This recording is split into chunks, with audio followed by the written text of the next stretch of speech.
Welcome back, literarians, to the Literary Lori YouTube channel. I'm Literary Lori, aka Lori L. Tharbs. I am a traditionally published author of 6 books of nonfiction, 1 novel, and I am currently trying to reinvent myself as a full-time novelist based in the south of Spain. Now, let me ask you one question. Do you believe that writer's block exists? Yay or nay? Let me ask you another question. Do you believe the boogeyman exists? Yay or nay? So I would say that if you asked a 5-year-old child if the boogeyman exists, he would say, absolutely. I know what he looks like. He's got beady yellow eyes. He waits under my bed until nighttime. He breathes heavy and he stinks like doo-doo. Now, you could not convince that child that the boogeyman does not exist. And so I'm not going to try to convince you that a writer's block doesn't exist. What I am going to do, though, is try to help you figure out how to beat the writer's block you may be experiencing. Okay? Awesome. So let's get to it. All right. Yes, I have my notes, so you're going to see me kind of glancing that way a little bit. But I want to just start out by saying that I am coming to this conversation as both somebody who has experienced writer's block and somebody who has taught for over a decade college students. I've taught writing workshops. I run a writing community for BIPoC women writers. So I am not speaking from just theory. I'm speaking from both practice and experience. So let's just to get that out of the way. So let me tell you my experience with writer's block real quick. When I was going up for tenure, which if you aren't familiar with academic processes, like tenure, going up for tenure means spending 7 years grinding, being very intentional with the work you're creating, rigid restrictions, very, very strict academic requirements. When I finished that, and yes, I did get tenure, I felt like I had broken my brain. I felt like I did not have a single creative bone left in my body. I was in a writers group called Wordspace. It was just a group of about 8 women. Hey, Wordspace women. And I came to them literally sobbing. Like, I can't think of anything to write about. I had been so excited. I'd told myself all through this gruesome process of getting tenure that as soon as I had tenure, I would go back to writing fiction and I was going to do all these great things. And when it came time to start writing again, I had nothing to say. I literally had not a single idea and I felt like dead inside. And thankfully, one of my writers group members said to me, "You don't have writer's block. You have not broken your brain. You're exhausted. You've just spent the last 7 years trying to get this coveted prize of tenure, writing articles, writing a whole book. Like, all of these things that you've done were, to get tenure while raising 3 children. You are mentally exhausted." And as soon as she said it, I literally broke down because I was like, you're right. And so another member of the community of our writers group said, you have to think about it like a farmer who has over-farmed his land, right? That happens where the farmer just keeps growing crops and not letting the land rest. And if they do that, after a while, nothing will grow in that land, she said. And you have to let it go fallow. You have to just leave it alone. Do nothing. And you need to do the same thing with your brain. Do nothing. And even though it looks like that dirt is just sitting there, you're not putting seed in it, you're not doing anything but just letting it be, you need to do the same thing with your brain. So I didn't really have a choice because nothing was happening in my brain. So I just was like, I'm a truster. And I continued to go to our meetings and I just did nothing in terms of writing. Nothing came to me. And it was a bit scary because I am the person who always says, if I could get paid for my good ideas, I'd be rich. Because I have story ideas, I have business ideas, I have ideas for dinner for next week. And at this point in my life, I was like, literally nothing was going on upstairs. Nothing. I mean, I could get through life, but creativity, ideas, nothing. And it took me a full year of letting my brain go fallow before the trickle of new ideas started again. So that was my experience, and understanding what was happening allowed me to, again, go fallow, and eventually the ideas came back to me.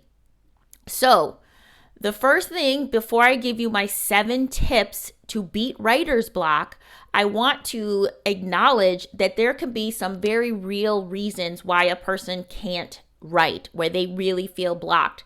That could be exhaustion. That could be suppressed trauma. That could be illness or chronic pain. All of those things are going to really affect your ability to write. And those things need to be treated before you can take my 7 tips as to try to actually address the problem of writing. But if those are the reasons that are causing you, that are preventing you from getting anything on the page, illness, mental health issues, exhaustion, pain, like chronic pain, then yes, you have to solve those problems first, or get those problems under control before you're going to be able to produce on the page. Now, for the rest of you who might be struggling with writer's block because you're putting too much pressure on yourself because you did something great once before and now you're worried that you won't be able to reproduce that level of greatness, that's that whole sophomore curse, right? That second novel curse. Hello, Harper Lee, To Kill a Mockingbird. And then what? Crickets. Like, we've heard about it. And in that way, a lot of times we'll be like the boogeyman. We've heard about that this happens to people. So then we just allow it to get us, right? It's like that boogeyman, that writer's block boogeyman for our second novel. That can be very real. You can also have just pressure from, if you already are under contract, like there's pressure from the publisher. Maybe it's just outside pressure from like friends and family saying like, ooh, you better write another great book or a great poem or great story. So the kind of pressure we put on ourselves, societal pressure, it could be even financial pressure, because you're like, if I don't sell this book, it's we're going to go broke. I won't be able to pay my rent. So all that kind of mental machinations can be causing you to be blocked, right? Not to mention, you also just have a distracted brain that can cause writer's block.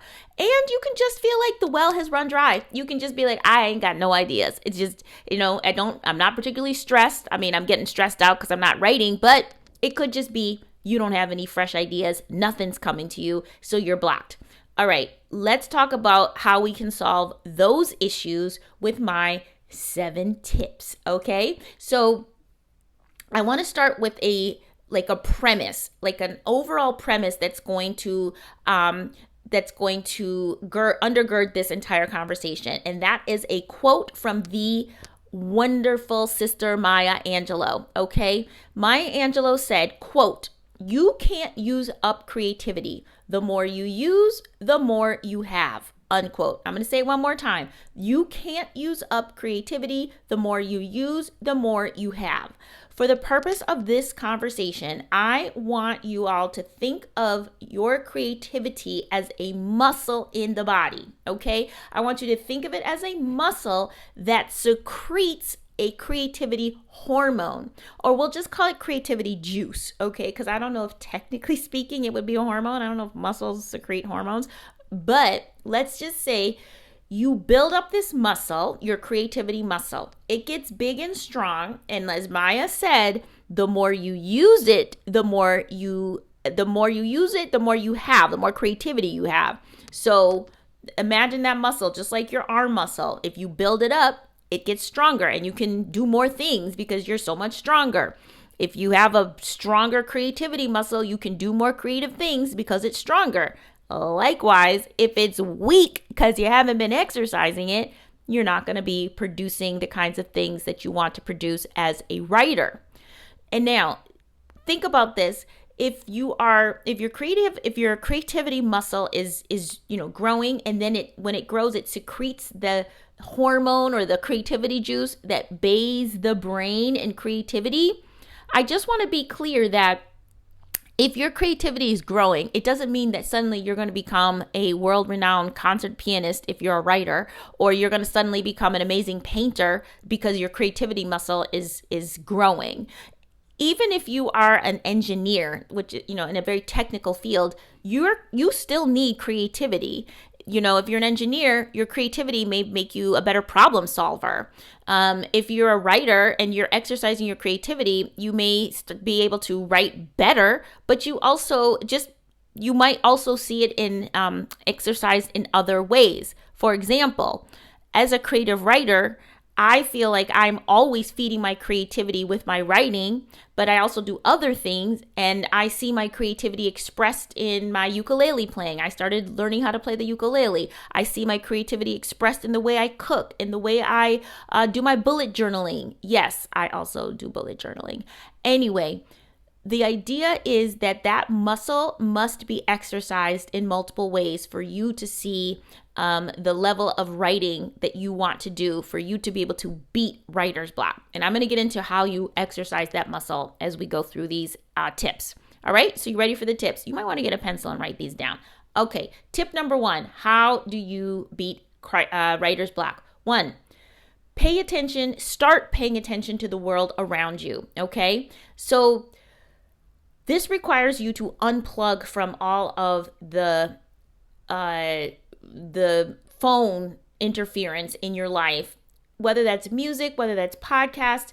When you are being in the world, so many times we have blocked off our ability to see what's going on around us. And the world is full of writing prompts. The world is full of story ideas.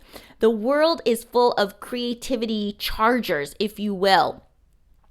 But when we are plugged in to some sort of music, podcast, other things on our phone, even just a conversation with a friend, we are unable to input all of the amazing story ideas that are around us all the time.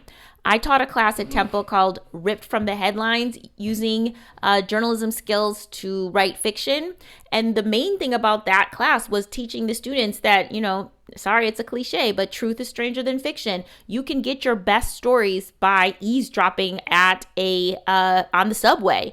In fact, that's what I would recommend, again, is to start paying attention, whether it's to Mother Nature, whether it's to, again, the people sitting behind you on the bus or on the subway, whether it's even to your own thoughts. So even if you're like washing dishes or doing mundane work where you usually use that time to plug into a podcast or a music, stop. Start paying attention to your thoughts and to the world around you and see what comes up for you as an idea, even whether it's for a poem, whether it's for a story, whether it's for a blog post. But again, there's so much out there waiting to be dug into for inspiration. All right, number 2, keep a notebook of questions. Yes, keep a notebook of questions. A lot of times writing coaches will tell you to, write down your ideas for stories, right? No, I don't even want you to go that far. If you're having writer's block, you don't have any story ideas. That's the problem, right? So what I want you to do is to write down the questions that come to you. You know how sometimes we say like, oh my God, I fell down a rabbit hole because I just looked up this one thing and then it just took me here. Every story is really the answer to a question, right? The last novel that I was working on started with a question, and I can literally remember where I was standing on one of my morning walks, wondering what would happen if this friend of mine who had this crazy romance that only lasted for 6 weeks, but these two they were so in love, but then it just they had a huge fight and they just broke up.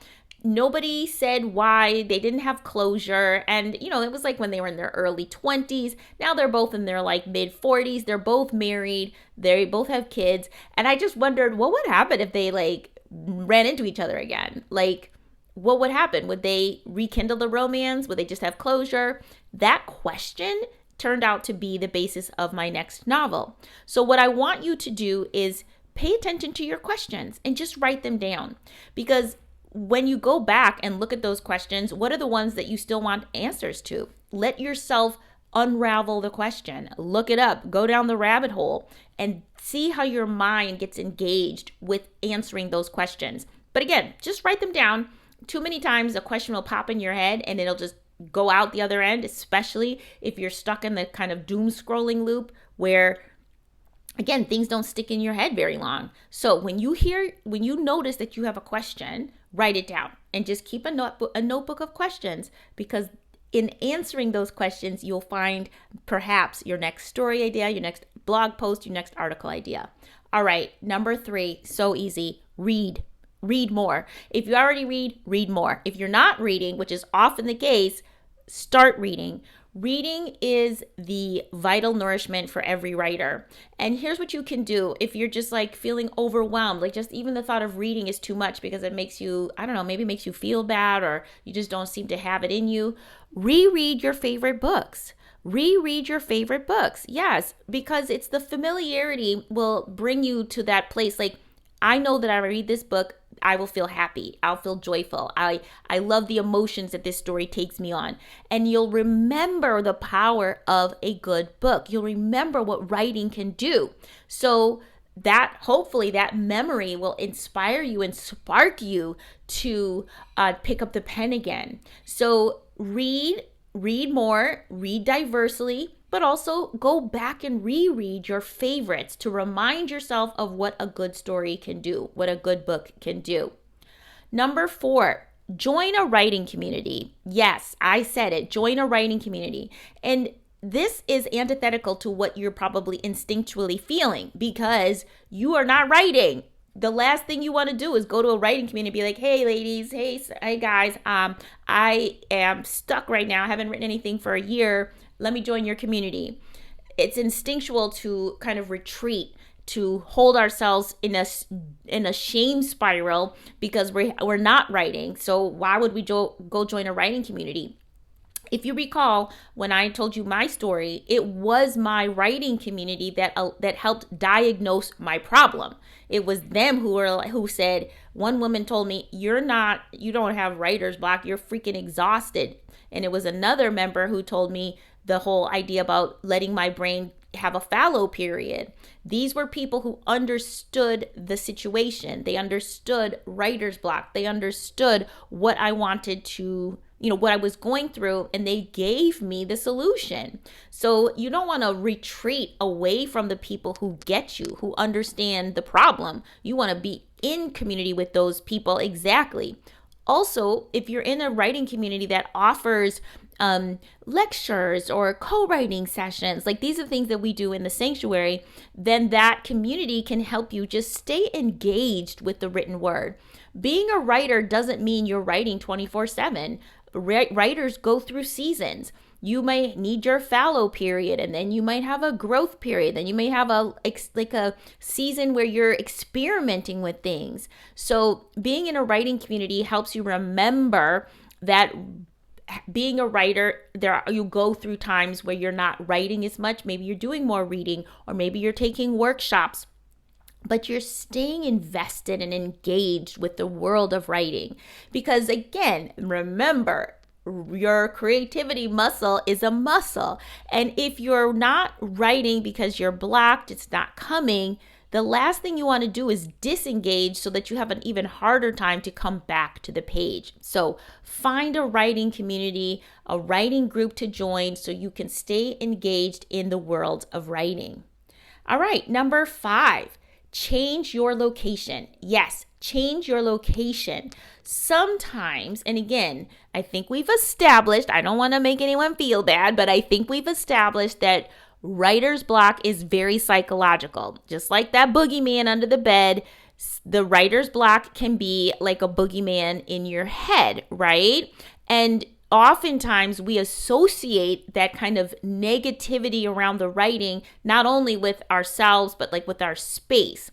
So if you're not writing and you sit down at your desk, it's almost like when you have insomnia, and it's almost like you start hating your bed because you associate it with those long nights of just staring up at the ceiling. And so you start to resent the bed, and you're like, well, maybe I'll just go sleep on the couch. Just maybe if I fall asleep naturally watching TV, that would be better. Yeah, do the same thing with your writer's block. Psych him out. Go somewhere else. Just move. Get some new scenery so you're not associating that place where you're stuck with your work. Now, that could be just going to a cafe. It could be going to another room in your house. It could be going and sitting on your front porch, right? But it could also be, take it one other step. Go someplace that you generally feel inspired. So I remember at some point I was writing at the Botanic Gardens. I had a membership. I would go right in the park. I would go right in the botanic gardens. So beautiful. And it was just inspiring, right? Maybe you like water. Go see if you can write near the beach, the river, any kind of body of water that's nearby. That's why writing retreats, if you ever go to a writing retreat, they're never in like ugly closed down spaces. They're usually in beautiful spaces because your environment can inspire you to write wonderful things. And whatever inspires you, mountains, ocean, water, a coffee shop, a library, a bookstore, whatever it is, go there and trick yourself. But most importantly, get out of the space that you associate with your writer's block, right? That's why little children, they like get out the bed and go to mommy's bed because mommy's bed doesn't have a boogeyman under the bed, right? So do that for yourself. All right, number 6. Do other creative things. Back to that creativity muscle. If you are not writing, you still need to exercise the muscle, because if the muscle is going and it's secreting the creativity juice around you, it will eventually hit back to the writing. But if you're stuck and you can't write, you should be reading, right? But the other thing you can try to do is, do something else that's creative, that's going to get those muscles going. And don't overthink it, boo. Do not overthink it. Get some coloring books, get some adult coloring books and do that. Go to one of those paint and sip nights if you have them in your location where you can go paint and you feel like a real painter because you're on an easel. It's not paper, it's an easel. And so you feel real artistic, right? Take a ceramics class.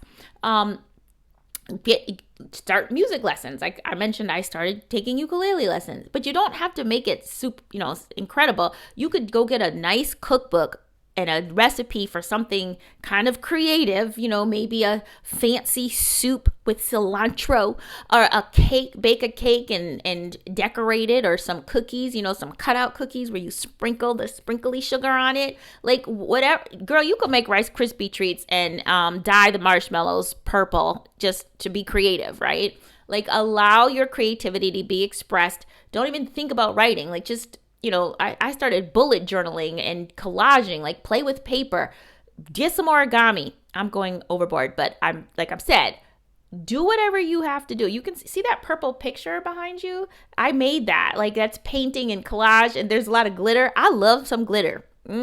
Glitter will get you excited. It makes me excited. So the point is, let your creativity be expressed in other ways and watch how it reinforces your desire and urge and ability to write.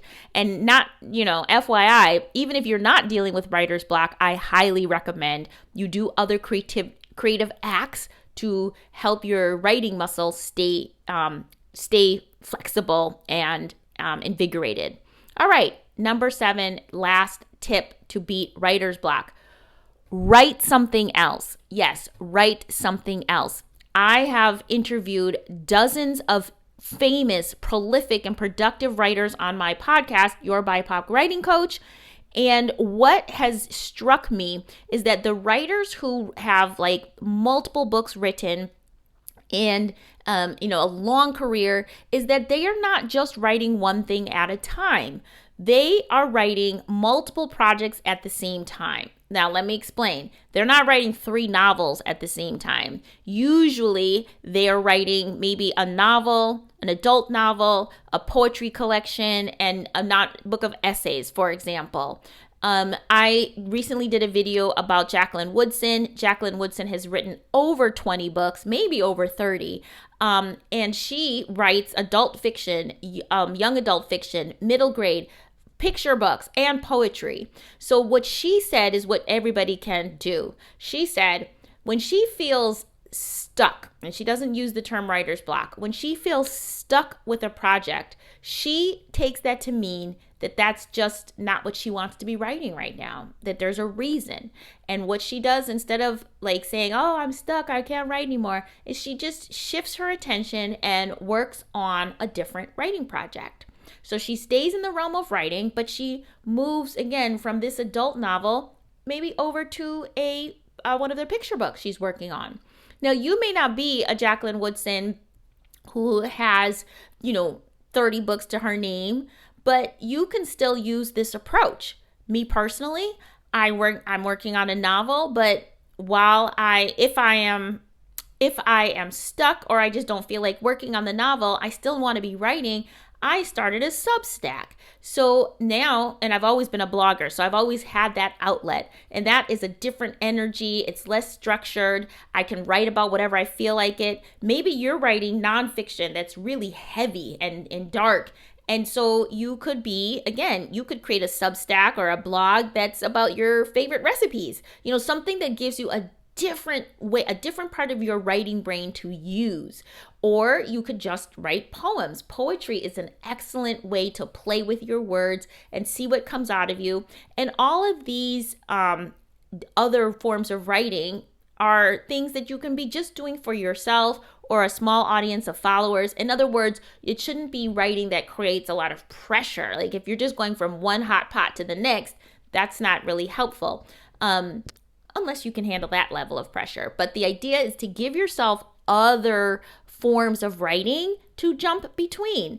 And again, if you're doing a Substack, that's another way for you to get your work out into the world while your novel is noodling in the background or your other nonfiction book is noodling in the background. If you're a poet and you're like, oh my gosh, these poems are just not coming or they all sound like crap, do a little short story, do a 500-word short story. In other words, by shifting away from the thing that you're quote unquote stuck on, again, a lot of this is mental. If you tell yourself, I have writer's block, but then you shift and you get a whole blog post done, you're like, oh, maybe I don't have writer's block. Maybe I'm just full of it. Maybe I just didn't feel like writing that. Maybe I was, tired of that story or whatever. You have to give yourself a new narrative. When you prove to yourself, it's not that I can't write, I just can't write that. So then you eliminate the boogeyman. You eliminate the idea that it is writer's block stopping you. And you get something just as simple that Jackie Woodson said is, I just didn't feel like writing that at that moment. And do you see how much easier it is to go in and out of that? It's a lot less damaging to your psyche to say, I just don't feel like working on that right now, so I'm going to work on this, than to tell yourself that you have this affliction called writer's block. All right, so let's review. What are the 7 tips to attack writer's block, to banish it with the boogeyman? 1, pay attention to the world around you. 2, keep a notebook of questions.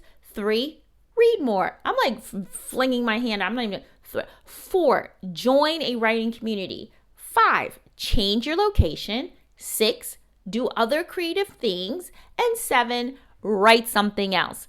All right, I hope these ideas were helpful for you. I hope that if you are struggling with writer's block, that you can, again, get rid of it. Tell yourself and understand that writer's block, if there is an underlying issue of like sickness, illness, or something, you have to deal with that. Deal with that first. But if it's just a quote unquote classic case of writer's block, and you're stuck, try these tips. If you have a tip that has worked for you to get over writer's block, please leave it in the comments so that people can learn from you as well. Thank you as always for tuning in. I'll be back soon with another video. All right, bye.